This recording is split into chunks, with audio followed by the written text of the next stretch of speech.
Meron daw malaking operasyon kaya nasa Davao ngayon si NBI Director Attorney Melvin Matibag. Malaking operasyon.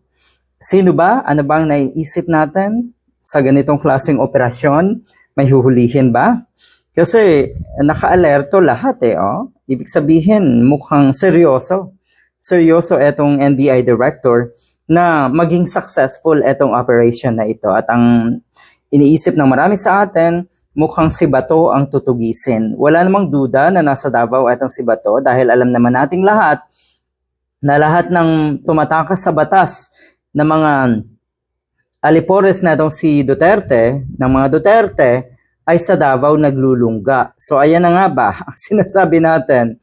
Ang huling sinabi natong si Harry Roque, pinaninindigan niya na meron daw talagang naghudas nga daw kay Bato de la Rosa. At yun nga daw ay isang malapit na kaibigan ni Bato. Sino ba doon? Si Robin Padilla, si Bongo, si Amy Marcos? Nako, mukhang isa sa kanila. Isa sa kanila yung tinutukoy natong si Harry Roque, hindi kaya si Amy Marcos.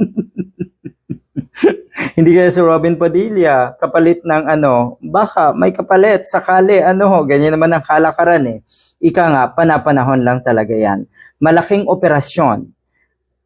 Sa mga susunod na oras, meron ba tayong mababalitaan na itong si Bato de la Rosa ay arestado na?